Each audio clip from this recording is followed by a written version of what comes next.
Marketing's Weekly Five. Five things you need to know about marketing this week. My name is Roger Gallegos. I'm the founder and CEO of Beacon Marketing. This week, I want to discuss understanding your target audience's pain points, specifically how you can learn more about those pain points. This is important because if you stop to think about it, your audience's pain points are the reason your business exists. If they didn't experience those pain points or those pain points were not there and you could not address them, you wouldn't have much of a business. So the more you understand what those pain points are, the better you could address them from a business point of view. And for marketing, the better you can speak to those pain points so you can attract them to your messaging so they feel more comfortable in doing business with you.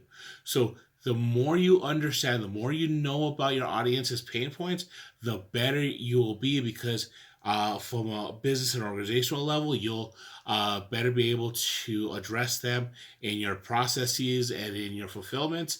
And from a marketing standpoint, you could speak to them and you could create examples and content that shows you really understand what they're experiencing. And better yet, you have the solutions that will quickly and efficiently solve those problems. So let's look at how you can, the 5 ways you can learn more about your audience's pain points. First one, and this is a simple and obvious one, just ask them. I think a lot of people kind of make it a little bit difficult here. This is the most basic thing you could do. And there's several ways you could do it. If you own a brick and mortar store, as people come in, you could just ask them. If they're doing some shopping, you say, hey, do you mind if I ask you a short survey? Maybe just do it on a really low tech, and you just do it on a clipboard or some paper. Maybe just ask a handful of people. Maybe as they check out, you see this in larger stores like Walgreens or whatnot, you ask them to take an online survey.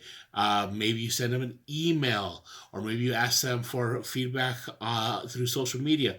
Whatever it is, just ask them. Now, you're going to have to ask a lot of people to get some results because I don't know the percentages of this, but not everyone's going to respond. But try to think of a number of respondents that you want and try to get to that. Say, we want to get 50 people to answer the survey, so you might have to ask 500, maybe only 10%. Whatever that may be, get that response so you can start learning more and catering your services and your messaging to address those pain points, and your business will be better for it. So first step is just ask. Next step is ask your team. What I mean by that is anybody who has direct contact with your customers, whether they're salespeople, customer service representatives, front desk people, whomever it may be, they're the ones that talk to your customers or your clients on a daily basis. They will have insights because their customers most likely share things with them. They say, I don't like it when this happens, or this really bothers me with this. They hear those things, and sometimes it's hard for them to always remember what those things are in that moment. But if you sit there and you say, hey, what have your customers told you? What have our potential customers said in the past that really bother them? And so you start documenting these things, and it's almost like asking a survey, but you're just getting it by secondhand knowledge, but that information could still be very valuable. So the next thing you want to do is ask your team, get some feedback from the people who have direct contact with your customer base. The next one is do some research. Go online, do some research, and there's 2 ways you can do it. Just go on social media, go to groups and places where your audience may be. See if there's groups for. So, for instance, for me, I would go to groups for small business owners or medium-sized business owners and see what they're saying there. See if anything has to do with marketing. Maybe I can even posit some solutions there, gain a couple clients or two. I could also look at my competitors. Look at what your competitors are doing. If your competitors, chances are that you're going after the same audience, so they're probably addressing the same needs. So what are they doing? Is there something that you can see a gap in what they're doing? Or maybe, just maybe, it'll give you an idea and say, look, everyone is doing X, Y, and Z, but I'm seeing a opportunity in A, B, and C because no one's addressing that. So maybe that's how I could differentiate myself in the next quarter or 2 quarters by solving these problems that no one else is addressing. So there's a lot of ways you could go with this by just doing a little bit of research, see what your clients are saying on social media, your potential clients are saying on social media, and see what your competitors are doing online, and you'll get a lot of information from there. And you don't have to spend a long time doing that. You can spend an hour or two and get a lot of information. Just take some notes and get some ideas and revisit them, and maybe do this every few months, and you'll be on the fast track to getting some really good information. Next step is learn from your peers. And what I mean by that is I do a lot of networking. So I work with fellow business owners, fellow business managers, business professionals. I always ask, what are you guys seeing out there? What are you guys experiencing? And it's not necessary to learn more about their business specifically. I mean, every once in a while I do learn something from them, that from their business, but a lot of times they say, well, my clients are doing this, or my target audience is doing this, and this is how I'm combating that. Because even if we're not in the same industry, when you're talking to clients, when you're talking to people, a lot of people have the same concerns and the same problems with messaging and content, stuff like that. So you may get some new insights on how to package things, or how to address things, or how to work things, even if it's from a peer or someone that is in a totally different industry. You never know what gems you might find. So if you're feeling kind of stuck, if you've done all the other things and you still want to learn some more, learn from your peers. Go to lunch with a fellow business owner, with a fellow business professional, maybe with a mentor or someone like that, and try to pick their brain to see what you might be able to do to further your knowledge. And like I always like to say, I can never learn too much, because I'd rather be in a position where I could say I have all the information I need and I can file that away for later, than having to say I don't know if I have enough information. I feel like I have to go looking for more information that I may or may not have available to me. So the last thing you want to do, and this is something that I've done in the past, is excuse me, attend industry conferences.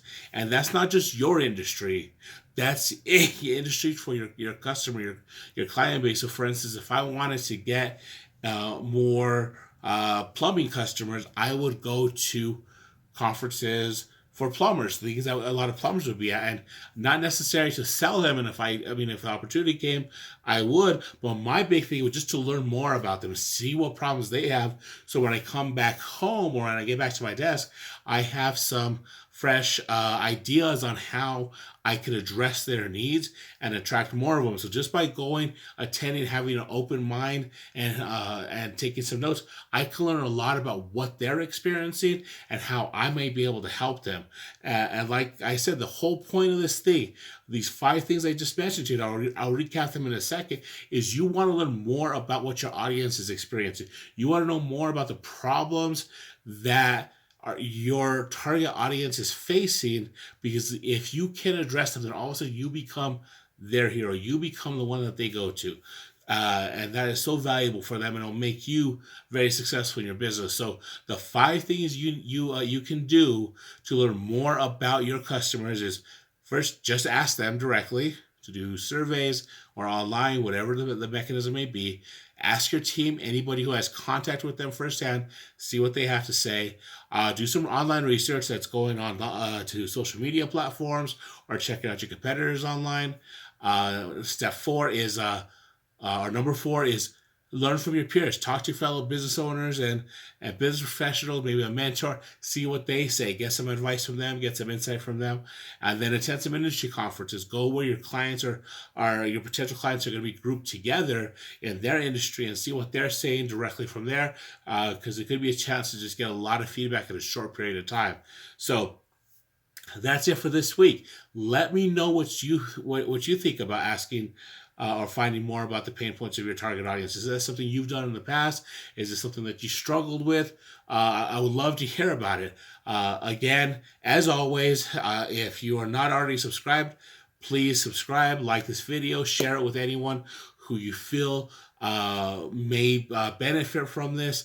I do these videos every week, so I'd love to grow my audience.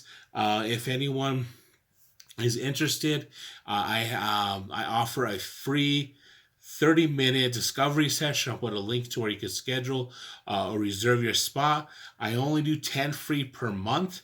After that, there's a fee for it. It's a $97 fee, but for the first 10, it's absolutely free. And what this does is I help you understand exactly where you're at with your current marketing efforts and help you discover how you can move forward with your marketing efforts so you can make the most of the time, effort, and money that you put into promoting your business. I also put out a weekly newsletter. I'll put a link to that in the description for the video, so you can sign up for that. It's I send a newsletter out every Monday. I don't send any spam. I don't blow up your email box. It's one email once a week, and occasionally I'll put something else for my local audience here in Albuquerque. If I'm co-hosting an event or I'm going to be somewhere that I feel might be useful for the business community, my biggest goal is to be a resource with my newsletter. Lastly, I'll put a link to the blog that goes along with this video in the description as well. Again, my name is Roger Gallegos, founder and CEO of Beacon Marketing. This has been Beacon Marketing's Weekly 5 things you need to know about marketing. I look forward to talking to you next week. You have a great day and a great rest of your week. Thank you. Bye.